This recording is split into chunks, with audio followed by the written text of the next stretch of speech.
Sahim Daf Mem He Amud Bet. Bonjour. Alors pour nous remettre un peu dans le bain, on va essayer de se rappeler les deux braïtot qu'on avait vus hier. Alors deux braïtot contradictoires. On sait que dans un pétrin, il y a la partie d'en bas, là, qui contient l'eau avec la farine, et il y a les parois qui ne contiennent que la pâte, une fois qu'elle commence à être pétrie. Alors, bien sûr que le bas est plus important, il faut qu'il soit bien hermétique. Donc s'il y a des fentes et qu'il y a de la pâte qui a durci dedans, eh bien on considère que on ne va pas l'enlever, ça fait partie du kéli, c'est comme du bois, ce n'est pas chametz. On ne va plus le manger. Si c'est sur les parois, c'est moins évident. Maintenant, on a une contradiction dans les braïtot. Il y a une braïta qui nous dit que en bas, donc au fond, même plus qu'un kazaït, il n'y a pas de problème. Sur les parois, moins qu'un kazaït. Et il y a une autre braïta qui est plus exigeante et plus sévère, qui nous dit que en bas, on peut se permettre moins qu'un kazaït, mais en haut, sur les côtés, on ne peut pas se permettre quoi que ce soit. Et il faut tout brûler. En tous les cas, on avait une contradiction. Maintenant, on a essayé de répondre. Ça, c'était hier. Alors aujourd'hui, on va prendre... Donc, la réponse qu'on avait donnée, c'est qu'il y en a une qui est fausse, c'est la première. Pourquoi ? Parce que,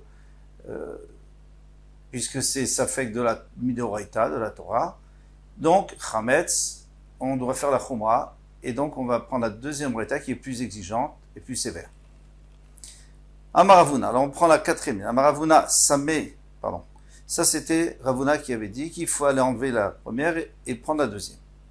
Maintenant, cinquième ligne. Rav Yosef Amar, Tanaï Shaklat Me'alma, tu as fait disparaître tous les Tanaïm du monde. Il n'y a plus de Machloket Tanaïm. On n'a qu'à dire qu'il y a une Machloket.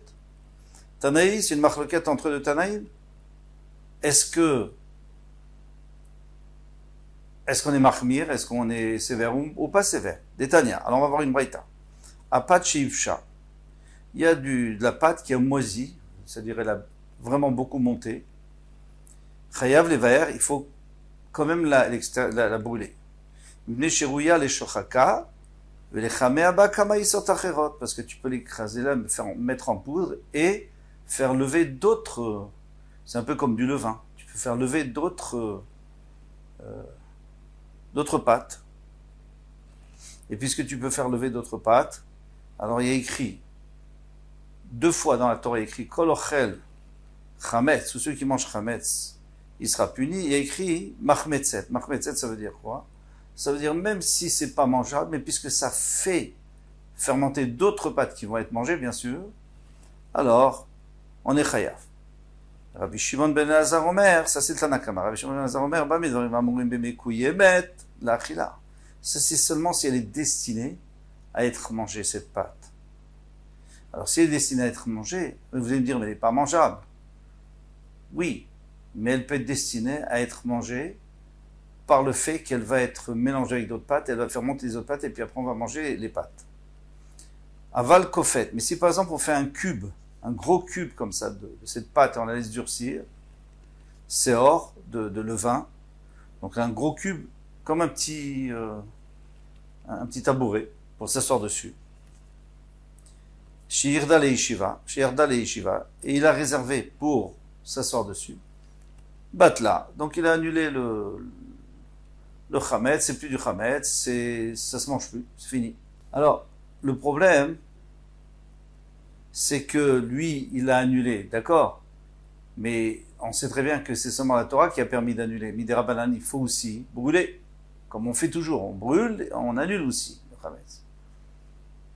Ici, non. Ici, il n'y a pas de problème, parce que toute la raison pour laquelle les Chacham ont dit qu'il faut brûler le chametz, c'est de peur que si on annule et qu'après on le trouve, on le mange. Mais ici, personne ne va manger un tabouret. D'abord, c'est pas propre, c'est pas... Midama Rabbi Shimon ben Elazar Batla, puisque Rabbi Shimon ben Elazar a dit qu'il a annulé, Miklal de Tanakama Savar lo Batla. Donc le Tanakama lui pense qu'on ne peut pas annuler. Alma kasavar kol kazaït afadgav de mvatel. L'obatil. Donc le Tanaka pense que, parce que bien sûr que ce tabouret il fait plus qu'un kazaït, c'est évident.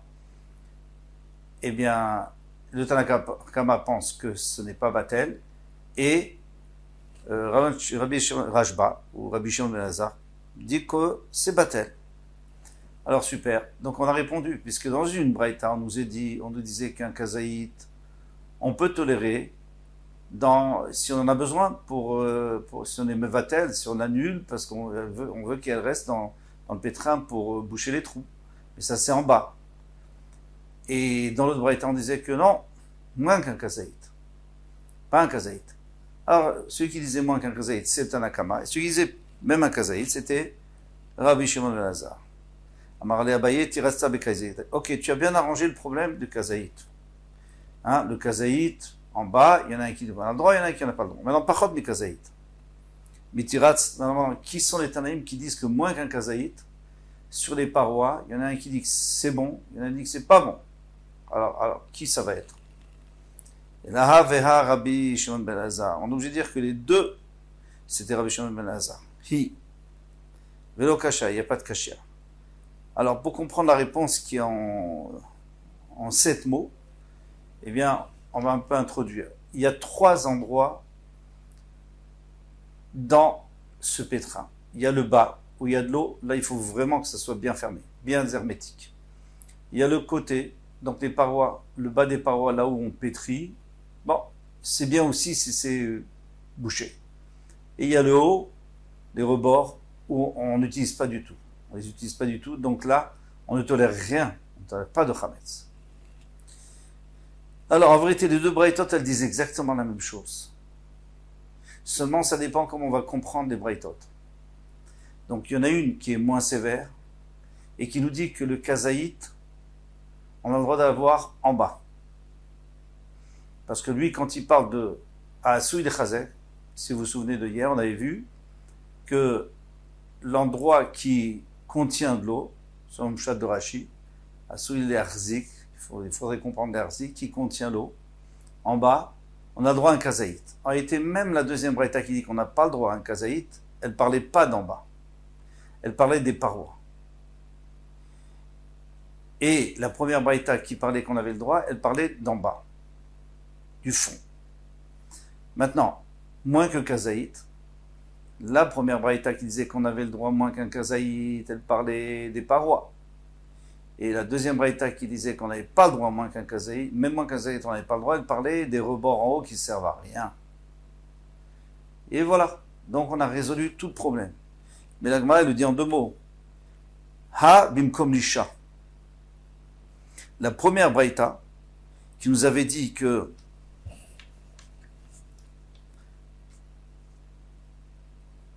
qu'on a le droit, alors elle nous disait qu'on a le droit moins qu'un kazaït, c'est à l'endroit où on pétrit, et plus qu'un kazaït, c'est l'endroit où on met l'eau, en bas. Ha shelo bimkom lisha. La deuxième braïta ne parle pas du tout de l'endroit où on pétrit et où on met l'eau. C'est pour ça qu'elle n'a pas permis un kazaït. Elle a permis moins qu'un kazaït parce qu'elle parlait de l'endroit où on pétrit, c'est-à-dire sur les parois. Et quand elle a dit qu'on n'avait pas le droit du tout, c'était chez l'obim comme ça. C'est un endroit où on pétrit même pas, c'est en haut. En haut des parois. Amaravashilot et Machelobim comme Agabade Agna. Ne crois pas que l'endroit où on ne pétrit pas, c'est à l'extérieur du Kéli, c'est-à-dire sur les parois extérieures. Et là, à Sifta de Agna, comme on l'a dit nous, c'est-à-dire le haut, les rebords, le haut de l'intérieur, des rebords de l'intérieur. Pshita, il dit c'est évident, qu'est-ce qui pétrit à l'extérieur? Maoud était mal, qu'est-ce que tu aurais pu dire? Zimlin datif, parfois la pâte monte et donc elle touche le haut des parois. À l'intérieur bien sûr, mais elle touche le haut, donc j'aurais pu croire que là-bas aussi, s'il y a du chametz, on peut l'annuler, dire pas grave, j'en ai besoin, je veux que ça reste pour renforcer pour contenir la pâte. Ça c'est pas vrai parce que la pâte elle va pas s'envoler là-haut. Parfois ça arrive là-bas, qu'on ne peut pas dire qu'il a besoin, c'est sûr qu'il n'a pas annulé là-bas. Parce qu'il n'en a pas besoin en haut, qu'est-ce qui va se passer? Ça va monter un peu, et puis voilà, ça va pas traverser les parois. Amar Rav Nachman, Amar Rav, Alakha Rabbi Shimon ben Elazar. Rav Nachman dit au nom de Rav que Alakha Rabbi Shimon ben Elazar, c'est quoi? C'est contre le Tanakama que lui disait qu'on pouvait très bien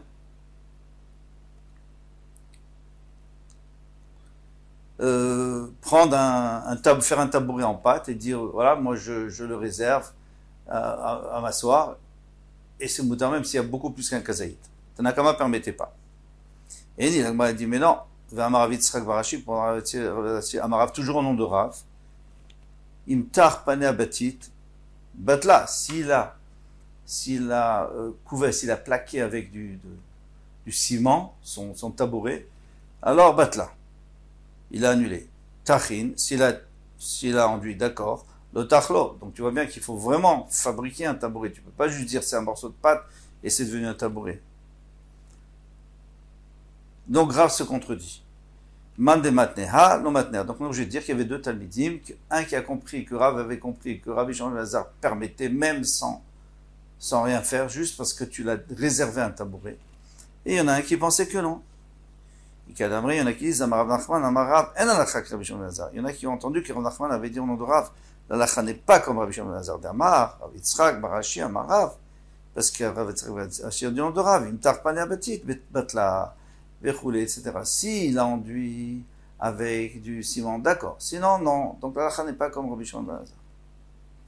Amarav Nachman, Amarav Shmuel, Rav Nachman dit de Shmuel, Shnei chatzei zetim vechut shel batzek benehem. Alors maintenant, on a deux demi-zétim, kazaït, il faut kazaït pour, on avait dit kazaït. Sur les parois, kazaït c'est assour. Même d'après Rabbi Shimon ben Elazar, c'est assour. Maintenant, moins que kazaït, c'était moutar. À l'endroit où on pétrit. Alors il dit, mais maintenant, qu'est-ce qui se passe? Il y a moins que deux kazétim, mais ils sont rattachés par un fil de pâte. Roim kol shilu inatel achut venitalinimo chayev levaer. Si en tirant sur le fil, il est tellement épais, tellement solide, il va arracher aussi la pâte. Alors c'est-à-dire que c'est tout un morceau, et dans ce cas-là, il y a plus que kazaït, et c'est assour. Sinon il n'a pas besoin de brûler. Amaoula, Oula dit l'homme, Ranela Be'areva, tout ce qu'on a dit c'est dans une areva, dans un pétrin. Aval Babait, mais si c'est dans une maison, Chayev Levaer, même s'il y a deux kazetim d'un côté de la maison, il y a un demi-kazaït, et un demi-kazaït de l'autre côté de la maison, il faut quand même les brûler. Pourquoi? Maïtama, quelle raison? Des imlines, des caniches, où parfois tu vas balayer, Benaflou Be'adale, vont tomber ensemble. Et alors tu auras ton kazaït en plein milieu de Pessah. Mais c'est pas shoot, c'est comme ça, l'alakha. Amaroula, Oula a dit, Baou Be'amarava, on est resté, ils ont posé la question. Baït Ve'aliyah. Maintenant, si tu as un demi-zaït en haut, et un en bas, à l'étage et en bas, ça appartient à la même personne. Maou Keledin. Il y a deux possibilités. Ou alors tu dis, il va balayer le haut, il va faire tomber toute la poussière et tout ce qui est en haut, en bas, et après il va balayer en bas et il va jeter dehors. Donc finalement, les deux morceaux de pain vont se réunir. Ou alors tu dis, non, il balaye en haut, il ramasse dans une pelle, et après il balaye en bas. C'est pas du tout, on n'a pas l'habitude de jeter comme ça fait de la poussière partout. Maou Keledin. Alors on n'a pas de réponse pour l'instant. Mais admettons, Rachid nous dit, admettons que on considère que non, que chaque l'étage c'est à part et la maison c'est balayée à part, donc je ne jamais se réunir et ça serait moutard. Baït versadra. Une maison est devant une véranda. Alors là c'est sûr que quand on balaye la maison, on met vers la véranda et puis après on balaye la véranda et on ramasse. Mao, Kéudin, peut-être pas. Peut-être qu'on balaye la maison, on balaye pas la véranda, mais il y a plus de chances que l'étage, parce que la véranda, c'est vraiment un endroit où on rentre et on sort sans arrêt à la maison, c'est rattaché à la maison. Donc ça serait plus probable de dire que c'est assaut. Maintenant, si tu dis que c'est assaut dans la véranda, j'ai une autre question. J'te batim zé, nifni misé. Deux maisons, deux chambres, l'une qui donne dans l'autre. Mais elles sont moins liées que la maison et la véranda, où vraiment on est tout le temps en train de passer, on est tout le temps en train de faire sortir d'une chose à l'autre, faire rentrer de l'un à l'autre. Mao Keledin Teiku, on n'a pas de réponse. Alors quand on n'a pas de réponse, quand c'est un safek de la Torah, eh bien ici c'est un safek de la Torah, puisque on risque de se retrouver avec un kazaït. Donc on n'aura pas le droit. Mais le Rambam nous dit, on n'a qu'à annuler tout simplement. Dans notre cœur, on annule.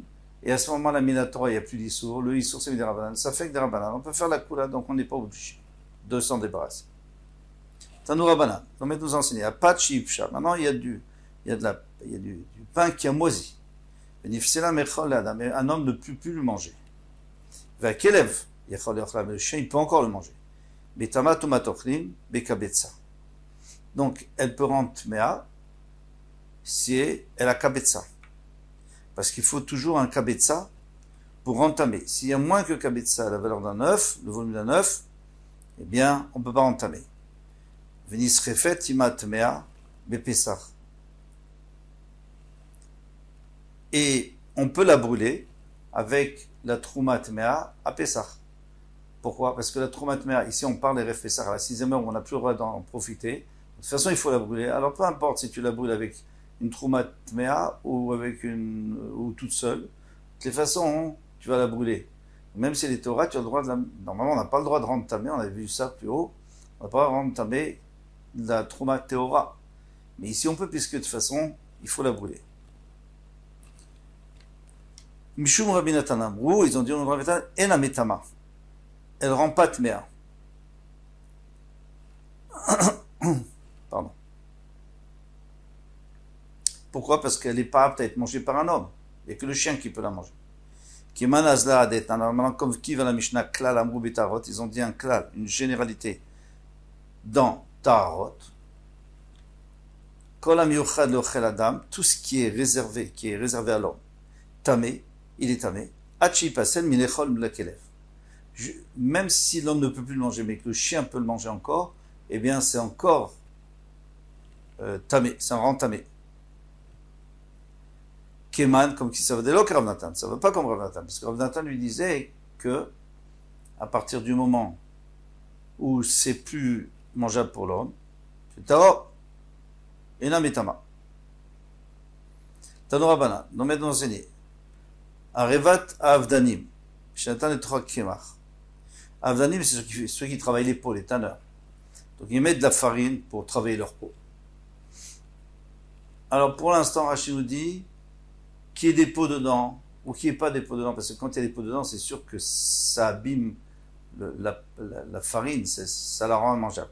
Alors il dit, il n'y a pas de différence. Torche shayamim, crève les verres. Pendant les 3 premiers jours, eh bien il doit brûler, il doit tout brûler parce que cette farine, elle est encore un peu comestible. Kodem shloshayamim. Et s'il a mis depuis plus que 3 jours avant Pessah, Enochayev Leber, il n'est pas obligé de brûler. Pourquoi? Parce qu'à ce moment-là, c'est trop abîmé. La farine, elle est vraiment immangeable, ça sent mauvais même. Rav Natan lui dit non, il ne faut pas être tellement mahmir.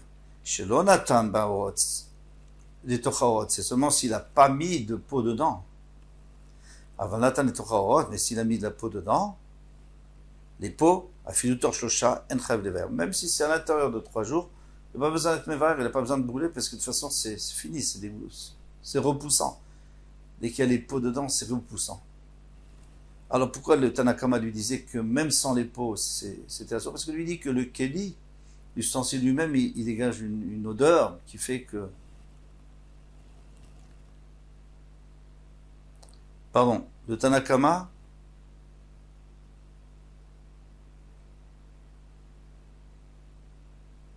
Oui, après les 3 jours, il disait même s'il n'y a pas de peau, ça ne change rien qu'il y ait de la peau ou pas, il n'a pas besoin de brûler.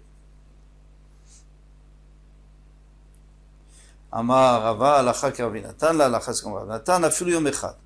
Même s'il a mis un seul jour avec les peaux, afilu shachat, même un moment, 1 heure avec les peaux, eh bien tout de suite c'est plus valable.